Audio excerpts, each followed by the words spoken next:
Hello, I'm Taj, digitally known as Tropic Vibes, the host of Nifty Business, where we highlight NFTs and explore Web 3.0 as we move from pure speculation to creating real-world value.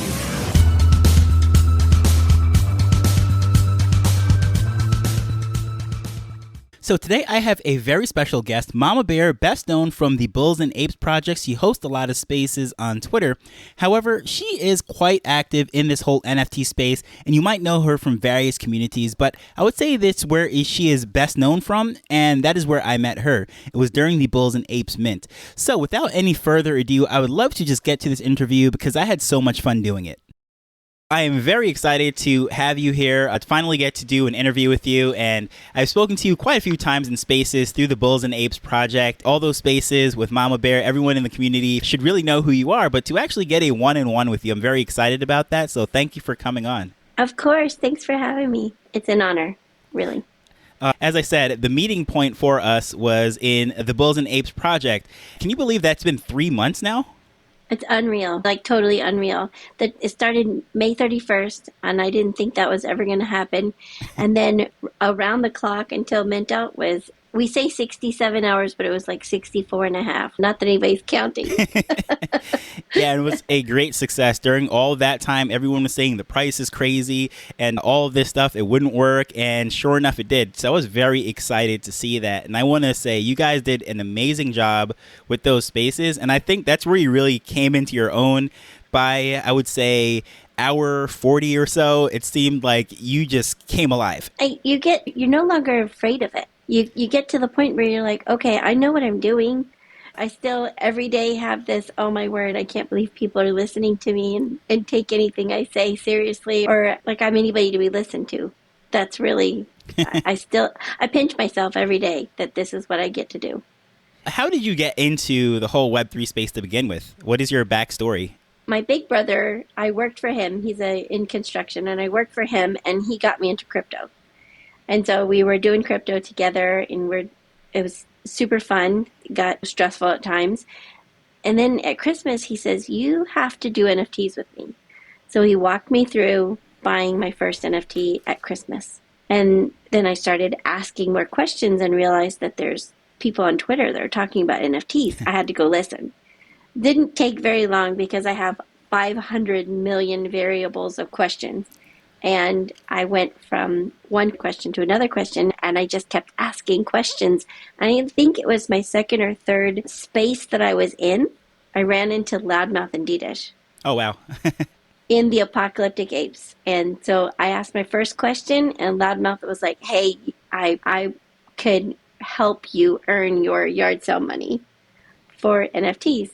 Because my husband does not believe in NFTs. He doesn't believe in crypto. He doesn't believe in Web3 stuff. He doesn't care about any of it. He's not technical at all. So my little bit of spending money that I save off to the side, I have a little shampoo business I use, makeup, every little side hustle that I can find that doesn't cost too much to get in, I'll use that money to get into NFTs with. And they said, hey, see if we can't help you figure out how to get a job in it. And awesome. Then they met Manny and Guy in Austin, Loudmouth did. And he said, MommaBear, this is the project. We need to get you a job. And so we just worked it, and they finally said, yeah, you need to work with us. So here I am. That is awesome. You're so a part of the community that, honestly, I thought you were probably with them from like day one, the way it seems. And hearing this story is very interesting. I'm a homeschool mom. A lot of people don't believe me. I have not worked officially and truthfully for an entity since at least 2006. And at that point, it became my job to get pregnant. So we went through every fertility, everything that we could do. And so that was my mission, and that was my goal, was to become a mother. So in 2009, I had my first daughter after every help I could get. And 4 years later, we did all of the same everything again to get another daughter. And homeschooling just fell in our lap because we moved to a place where it wasn't great. The school system was not great, and we didn't know how long we'd be there. And so I just started homeschooling, which is fine because I like my girls. They're great. And Web3 just fits our life right now because I school around appointments or appointments around school. And it's really cool. First of all, I will say that homeschooling is a tough job, and I think people that went through the pandemic can definitely appreciate that now. That's true. Yeah, honestly, after everything, my friends and people that I know that had to go through that, like they're pulling out their hair, and they could not wait to send their kids back to school because they're like, I had no idea this how difficult they are for so long. Tough. Yeah, it is. And to teach someone different things, just holding their hand and helping them to learn. So it actually is pretty fitting that you have taken on that role within the NFT community as someone that can really help to welcome people and educate them. It really makes sense. See, and we were homeschooling before COVID, and so COVID made us cool. Yeah. People are like, you're homeschooling still? Didn't you send them back to school? I was like, we were BC homeschoolers. And they're like, what? I'm like, before COVID homeschoolers. So it just made us cool. But we found a curriculum and a rhythm that really fits our life. And my girls are like, please don't send us back to that place. Please don't send us back to that place with those people. And I said, don't worry. That is pretty cool. You home. The church I actually used to attend, the pastor was basically from a missionary background. And I was used to seeing all the curriculums and everything. And it always just impressed me that you could teach someone how to read. I still can't really put those like pieces together, teaching someone how to read. And that's amazing to me. That seems like... It is unreal. Yeah. It really is. There's a science to it. And if you address it from the science side, it's not that difficult. It's not as challenging as it appears at first. But that's the same thing for NFTs or crypto, or if you look at it as a giant piece of a giant puzzle, you're like, I quit. Like, I'm done. But when you understand this piece and you master one thread, then you can master another thread. And then before you know it, you have a 4 or 5 woven cord. And it's very strong, it's very complex, and appears to be daunting to everybody else. But it's one thread at a time. And the longer I spend the time and actually doing this stuff, it becomes second nature to me now. And in spaces, when a newbie comes in and asking those questions, it's almost, oh, I remember when I was there. It's so cute. They're so, the newbies. Aren't they so cute? Exactly. The other one is, can you hear me? Mm-hmm. Yep, perfect. Anybody there? In spaces. Oh, yeah. Oh, hey, how you doing? And they go, can you hear me? Is there anybody there? Can you hear me? And you're like, this is your first time. Yeah, exactly. You don't have to explain anything else. My first time in spaces was absolutely terrifying. I don't know why I was so afraid.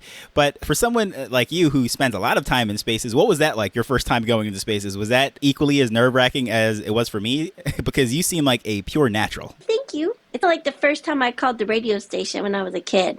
I was super excited, couldn't wait. And then there's a delay because they're in the studio, so it has to go through all the equipment. So they open the line and you can hear the line open. And then there's feedback and you hear all of that stuff. And then they talk to you. And it was just, I can't wait to tell you everything I have to tell you. And then they're like, oh my gosh, slow down. We can't, like, oh my word. Because when I get really excited, my voice just keeps getting louder and more shrill. And then people are like, oh my God. They get that shell-shocked look on their face. My husband, did you explode on them? I'm like, no.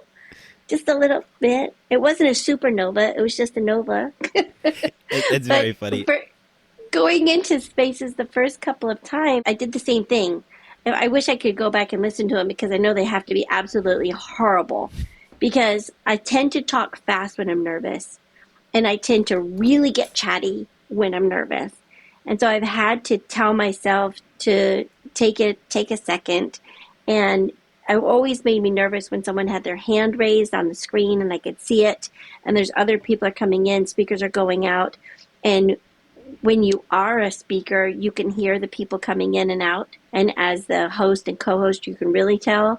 And it made me really nervous. But now I'm just like, hey, come on in the space. I'll greet you, say hello, send you an invite, come up and chat. It's way more fun when there's people to talk to than by myself. And it's definitely a growing experience, and I don't know that I'm quite as comfortable as I want to be with it, but I'm trying to get better. Yeah, I think, honestly, if you didn't tell me that, I would not know. It feels like anytime I'm in a space with you, it seems like just a regular conversation, like two friends running into each other on the road and say, hey, how you doing? There's catching up. It seems, honestly, from my perspective, when I'm listening to you in this space, that you're right at home. Like, you feel sound so comfortable. You really do. Thanks. I've spent a lot of time in customer service types jobs. I worked for USAA, the insurance people. Mm-hmm. And so I was on the phone in customer service. And then I was in person customer service. I worked in a radio computer. They don't call them that anymore, but it was a radio shop. And so we did computers and every kind of electronic equipment you can imagine. And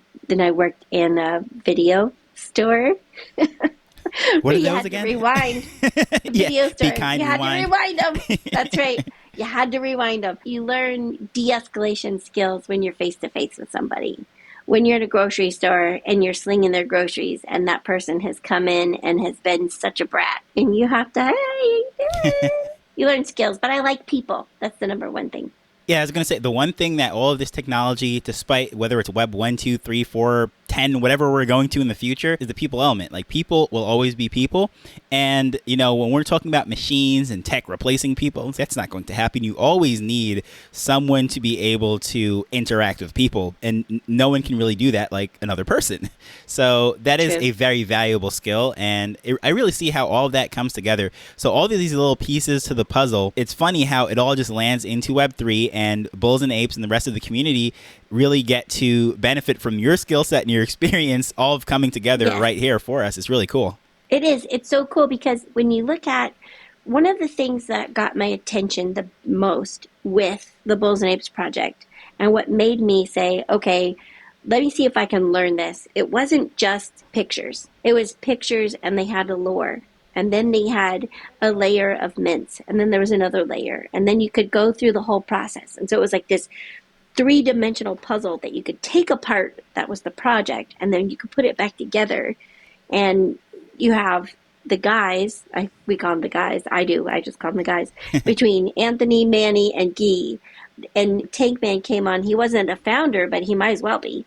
And you have the guys, and they have all of this real-world experience. They have this real-world business success. And you look at the NFT space, and it's a bunch of degenerate, almost gamblers and whatever, hustlers. And you have this whole dynamic of people that are just hanging out and finding something that they think is cool. So they start telling other people, and they start telling other people. There's no form, no function, no direction, we call it a roadmap, but there's no projection of where they're headed and how they're going to get anywhere. Knowing these guys have already gone through all of the business stuff. They have all of the business success, all of the business experience. They've gone through the failures. They know how to scale. They know all of these things. And it's like, okay, wait a minute. This is going to put both of the things that I like the most, customer service and people, business and NFT and Web3, all of it together. And it just felt really good. It just felt like a really great fit for me. It satisfied all of my questions. Yeah, it was pretty cool.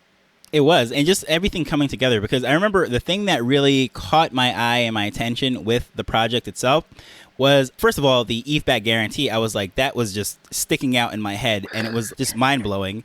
And when I first read it, I was like, yeah, that can't be right. And I dismissed it. I won't lie. And it was about... No, a lot of people did. Yeah.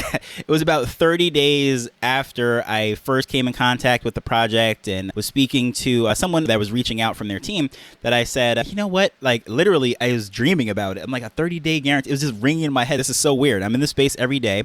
And let me reach out to them. And the thing that sticks out to me the most from speaking to Anthony was he said, we have experience running businesses and we're trying to set a new standard within Web3. And I was like, mine was blown. It's okay. I don't know. At the time, I didn't have the ETH. I didn't have the funds. Even though I did the interview and everything, people like to think that if we're creating this content, we're just swimming in money. And that's not necessarily true. We're regular people. Is that true? We're normal people. We're regular people. So I said, all right, I have to figure out. I'm minting these things. I did not intend to, but now I am. After that interview, I was like, they're a business. They're legitimate. They mean business. And they really do. And we have meetings every day. We have a stand-up meeting every day where everybody from all the divisions come together, and we have what are you doing? What do you need help with? How is it going? What do you need? How is this? They go through all of the different layers. It's not super in depth, but it doesn't have to be. Like, everybody is working together, and it's this nice big puzzle that comes together, and everybody is making sure that, do you need this? Do you have that? How is this going? can I help you with this? I know this person over here. Do you want some help putting these pieces together? And it's great because the challenge is now what? So you said it's been almost 90 days. It's unbelievable that it's been almost 90 days. We're halfway through the 6-month ETH back guarantee, which during the mint, I called it the ETH back option. Because I'm like, it's the ETH back option. You can decide. I'm done. Except I've already claimed all my meth, so I didn't have any intention of initiating the ETH back option ever. It wasn't an option for me. So at the 90-day mark, right, people are like, what next? I had this conversation this morning because I have a 9 o'clock central space every day and Monday through Friday. So we were talking about it today and he's like, I'm really worried about the floor price. And are you worried about the floor price? And what's the team going to do? And what are the developers going to do? And I was like, what do you mean? What are we going to do? People are earning meth every day. You hold a bull and you earn methane. People can claim that meth and they can mint a team. They can mint an incubator first, and then they can mint a teen. You can sell the incubator, you can sell the teen, you can sell the meth. Like, I was trying to understand what do you mean? What else can we do? Okay, that's not enough. Then we also have the God Bowls. We have 500 total God Bowls, and we're not close to minting those out yet.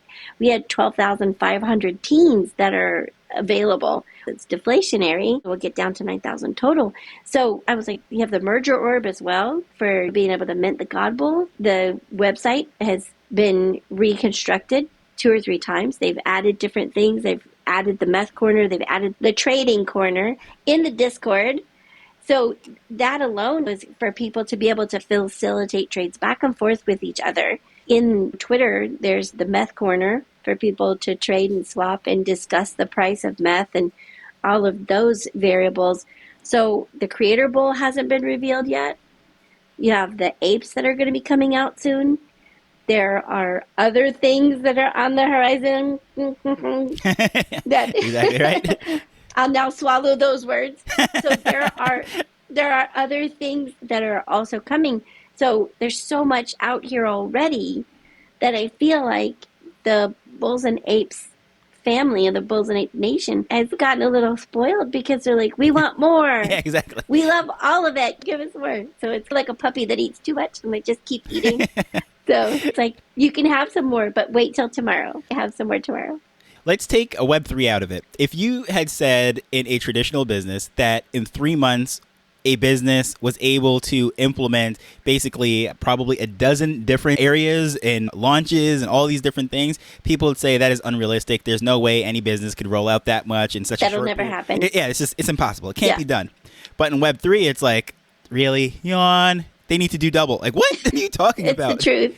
Yeah, it's just very interesting to see. But the one thing that I find very interesting with this project in particular, yes, you're still going to have those people that are washing the floor and panicking and trying to do all sorts of things. But a lot of people that came into this project, like this is their first touch ever in Web3. They are Web2 people that were basically walked through the whole process, and this was their entry point. And I was like, wow, what an amazing entry point this is. In the first experience, it sets the bar so high. So just imagine those other projects that are going to be compared to now. It's like, well, it's not Ape. The Bulls and Apes were so much better. So you guys have really reset the room, a new standard.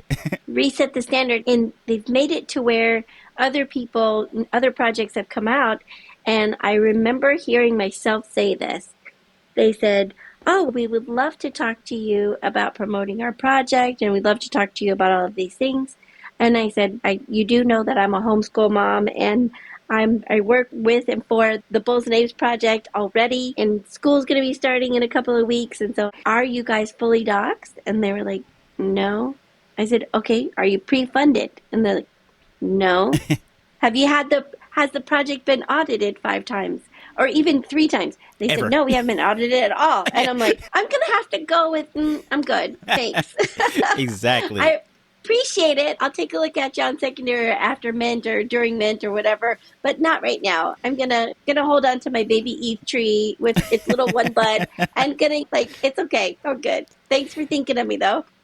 Yeah, So it was it is funny. really, it's wild. Some of the people that are coming into this space, literally, I know this analogy has been made multiple times, but as someone who was really watching this stuff with the whole .com bubble, it's literally just because you throw a .com on it doesn't mean it's a $1 billion idea. Just No. because it's an NFT doesn't mean it's going to take off and go to the moon. So to see that there is now this standard, a business, a community that is just really amazing. Even the way you're speaking about how the team reaches out and supports each individual, but how they're supporting these communities is something that I've never really seen. I've heard like the various trait group leaders are saying things like, yeah, we just reach out to the project and they help to give us guidance and different things.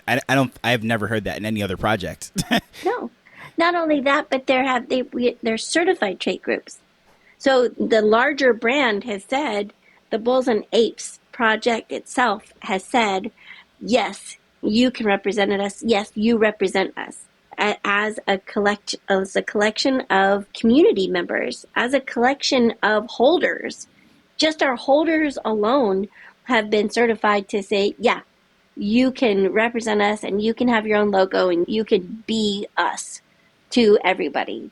That's unreal. Instead of fighting with them or saying, oh, I don't know who they are, they're saying, how can we help you? What can we do? How can we encourage you? How can we empower you to get out there and really help this project be as incredible as we know it's going to be? It's unreal. It Unreal. really is. And it really shows like the vision that they have, because at the same time, when you empower people, they're so much more excited to get involved and spread the word. And of course, word of the mouth is by far the most powerful form of advertising and promotion, because we're skeptical of the regular ads that are on our feed. We're skeptical of influencers, especially all the craziness that has gone down. But to hear someone like how you said your brother said, hey, come into the space, it's awesome. That is so powerful. So if I tell someone this project I'm in is great, and I don't think there's been any project that I spoke to people about and actually encouraged them to come into more than this one. And unfortunately, none of the people listen to me that like my family. I tried so hard. My big brother, he did mint some bulls, and my niece, she minted some. Awesome. So that's huge. That's so great for me because I have somebody that I can talk to in my personal family. Mm-hmm. And of course, when you find something that's phenomenal, when you find something that is incredible, the first thing I do is tell my family. Mm-hmm. But I know I'm not the norm because I think my family is the greatest group of people God ever did make. And I know that's not normal. That's not tradition. But I love my family. We vacation together on purpose and we do all of the stuff together and we talk on the phone all the time. And now they're invading my spaces on Twitter as well. But it's fun. And anything that I find extreme value in, I drag my family into. So to be able to tell my brother, to tell my niece, to talk to my family, my real life family, and get them involved in it, there's nothing greater than bringing them into this Web3 part and to see them and to say, okay, now that you understand this, let's help Nana. Let's help everybody else and get them in here too. And we can be ambassadors to our family and to our friends and help them understand all of this. Because I was at a conference in July, the end of July, with my husband and all of our friends. And they're like, oh, we haven't seen you. It's been like 6 years. When was the last time? And what are you doing now? And they're talking about, I said, I work on Twitter. Talk about a weird conversation. That's a totally weird conversation. How do you have this conversation where you try to explain to people who have no idea what crypto is, have no idea what NFTs are, or why you're on Twitter, because they're all like, ooh, Twitter, ooh, don't go there, it's terrible. And yeah, I love it. Oh, it's amazing. I love it. It's so incredible. And for them to try to understand it to a point, it made for some interesting conversations, because then my husband is like, oh, now we're never going to it's never going to end. And I told him, I said, no, it has to end because I have a space to go to in 5 minutes. So I have to go. Yeah, that is awesome. But it's really cool. It's a cool experience, that's for sure. It really is. And just so many things, learning, the connections, those conversations. There's always just some gem that sticks out. It's like, wow, that was an interesting one. I really like all those touch points. But is there anything since you came into the space, like some real, like just, I guess you'd say like an amazing thing that you really surprised you about everything as far as, I don't know, maybe something that you learned or this the way things operated or any kind of really pleasant surprise that you've had? I had a negative surprise. The one negative is like the positive as well. It's got both sides to it. I haven't thought about how to really articulate this politely. So it's going to be a challenge for me. With influencers. So there's an influencer. People are like, oh, you're just basically an influencer. And it's like, well, so is, I don't know, a car dealer. So are food restaurants, fast food places. They all are influencing you to buy their something. Mm-hmm. And so they pay marketing agencies to do all this stuff. No one's mad at them for the amazing commercials that they do. No one. They're all like, oh, dude, did you see that commercial during the Super Bowl? Did you see during the World Cup ad? Did you see during the F1 race? Did you see crypto.com? Did you, like, everybody is super excited. But no one factors into that's an influence. And so it has this negative connotation to a point in NFTs because, oh, you're just getting paid to shove something down my throat and you only get paid. I mean, your doctor only gets paid to give you medicine. You go to the doctor because you're sick or you broke your leg or whatever. And so you pay him to do whatever he does to fix you or to help you or to get you to the place you need to be. And in NFTs, if you don't know how to get there, or you don't know what to do, someone's going to pay somebody to talk to you about how this NFT or how this community or how this project is. And so it's both sides where I'm like, wait a minute, I've learned to defend myself. Like my skills are valuable. Talking is a valuable skill. Very. And if you can't articulate something easily and succinctly and thoroughly, I'm really known for saying the same thing in 5 different words. Hey, one of them has to hit, right? Because everyone understands differently. They do, but it resonates differently for others. You're not good at getting your message across clearly. Nerds don't speak mushy people. Yes. Like they don't. The two of them do not. The oil and water, oil and vinegar, whatever you want to call it. Yeah, they don't mix. Doesn't work so well. Yeah. So they have to be there has to be someone that can bridge that between them. Oh, so you're saying that you're going to lock the money into the project for 6 months. It's been audited so it can get back out because we all know about that one. I don't know if you know about that project. Yep, that money got lost in there completely. Yeah, that was about 2 days or 3 days before I interviewed Anthony. When that happened, they delayed the mint to have it triple audited. Yes. Yes, it was unbelievable. It was so crazy. So everybody like panics. They're like, wait a minute, if that can happen, then we want to make sure it doesn't happen to us. So it's definitely, but you have to be able to articulate that. Mm-hmm. You have to be able to tell people that and then be okay with it. Because headlines can read, the sky is blue and acid rain is going to eat your brain. Anybody can say that. Mm-hmm. But you don't want to say it that way. Because then people are going to panic and freak out. So there has to be a way to say there's acid rain has palatable way. Impacting the trees. Yes, palatable. And you have to break it down.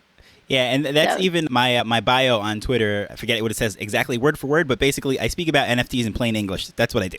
It's because a lot of the time when I came into the space, it was all technical and all these like acronyms and all the and I consider myself to be a nerd. I really do. I consider myself to be very technical, tech savvy, all in this stuff. And when I came into the space, I was lost. So I was like, yep, I found my niche. I'm speaking about this stuff as if I wanted to explain to my wife who has no interest in this right now, or my sisters, or most importantly, my mother. Trying to explain it to my mother, I do the quote-unquote mom test, as we like to say in marketing. It's like, if I can't explain this to my mom, then I'm not doing a good job articulating this. That's how I like to try to gauge it, basically. And most of the time, if I can't simplify it, that means I don't know enough about it. I need to go research it some more. That's how I like to look at it. I do too, and I've quoted it multiple times. I nerd out about all kinds of things in lots of different ways. So my nerd is just not the coding nerd. I'm not the technical nerd of the gaming and all of that stuff. I nerd out on everything else. It doesn't matter what it is, how to eat, how to feed my kids really well so that they're better learners. I nerd out about curriculum to break it down for teaching phonograms, to teach cursive, to break cursive down. Oh my word. You want to talk about, that's a skill. Whoever I stole that information from, I'm so thankful that they broke it down for me and I could just use it, because borrowing from other people, open source is really where it's at. Because like I was talking to somebody and they said, well, we're not going to give our secrets away. Like we have ideas and marketing plans and marketing things that we want to hold on to. I said, that's fine. That's fine. That's great. The only thing is in the Web3 space, it's really open source. Once the smart contract got out there and it's open source, Yep. The sauce is no longer secret. You can pick and choose what you want to put in the sauce. And that's one of the things I love the most about Web3. And I've made this statement before. There's people always say there's no I in team, but there is an at me. So if you write team down, it says at me. Oh, yeah. Because I was looking at it upside down and backwards one day doing something, and then I was like, it means that's at me. Like, it's all about me. But then when you get into Web3, it's all about we. It's all about how we can make it. And I love that aspect of, I can't speak Solidity. I can't speak this language. I can't speak, for crying out loud, I don't even know how many code languages that there are, but I can't speak those. What I can speak is how to explain something to a child so that they are empowered to go and teach another child or to teach someone else, and that they can master it and they walk away feeling, I got this, I can do this, I can do this. And when you teach a child that, they walk away from a difficult task and they go, I can do this. And that spark turns on. That's what it's all about for me. And that's what I love about Web3, is you talk to somebody, you explain something to them, and they go, oh yeah, I got it. Yeah, that's not so bad. They're like, yeah, I know it. Good. I'm glad. Hopefully it's not that bad. That's what I love about it. That is awesome. I love where the conversation went through all of that, and it just comes full circle. And I love that, the human aspect, the whole service aspect, being able to help others, educate others, and we're making it together. Unfortunately, we've seen a lot of these wagmies fall off of the timeline, and I don't know where those people went. It's like, well, we're still going to make it, right? So having that whole aspect of people that are looking out for people. I know Brian Fanzo, who has the NFT 365 podcast, his slogan is, we is greater than me, and I love that. It's just an amazing thing. And to see that you also share that in your own words, and I thought that was beautiful how you summed it up. Since bridging with all of that, is there anything that you would like to share to someone that is brand new, maybe coming into the space? Maybe this interview or hearing this is like their introduction to this space. What would your advice be to just a new person as to how to really enjoy and take hold of all of this and appreciate it as much as you have? Ask all the questions. That's the first thing I would tell them. And the second one is, I would tell them to find a community, because the community is, it's like the fraternity for guys or the sorority for girls. It's, I got your back. And that's what I love about Web3. Literally feels like an incubator or a cocoon. The community says, if you're new in this space, close your DMs in Discord. No one is going to give you any, oops, we lost something in the contract. We lost track of 1,500 minutes. That doesn't happen. Have you ever known a nerd or an accountant to lose something? No, that's not going to happen. They're going to keep track of each one, because that could be the difference between making $1,500 per 100 mints or making $500 per mint. That's a big difference. And they're not going to lose that much money accidentally because somebody couldn't figure it out. So ask all the questions. I tell them all the time. People say, well, there are no stupid questions. Yes, there is one stupid question. It's the one question that you don't ask to understand. So if you don't ask that question, if you have a question and it doesn't make sense, someone is trying to explain it to you and you just can't get those pieces together because maybe they're using the same verbiage and it's just mundane and it doesn't convey any truth to you. and they're just saying the same rote words together, but they're not trying to connect to you and what you know and what you understand, it's worthless. It's pointless words. It's just noise. So ask until you understand. Ask until you know. And then ask to prevent a difficulty. So ask out all the questions. Every time you have a question or are not quite sure, don't assume, because we all know what happens when you assume, because Yeah, there's exactly. that. So don't assume, ask the question, because we would much rather say, oh yeah, no, you're fine. Yeah, you're right. Than to say, oh dude, you lost everything, all of it. Like, they didn't just get into your crypto wallet and empty everything. They also got into everything on your laptop. They also got into everything on your phone, because everything was all connected together. And we don't want that. This space is small enough at this point that none of us want to hear that. None of us. So ask the questions until you understand and you're a master of whatever it is that you're venturing into. But also the community is super important. We want you to succeed as if you were us. And I think that's the biggest point. If that's not the community that you find, wherever you find yourself, we would love for it to be in the Bulls and Apes Project. If it's not in the Bulls and Apes Project, we have lots of collaborative projects that we work with that have a very similar vibe, have a very similar path, a very similar vision, a very similar mission. So if you don't find a home in the Bulls and Apes Project among the 947,000, no, I'm kidding, among the different trade groups, if you don't find that group for you, then we want to help you find one that you can connect with, that becomes your tribe and keeps you safe, so that the next time you meet a newbie that needs to come in here, you teach them how to ask all the questions, and then you teach them how to find their community. And that's how we as a community make it in Web3. That is awesome and well said. I really appreciate that. And it was heartfelt, great advice. And I agree with everything you just said 100, 200%. I appreciate that. Of course.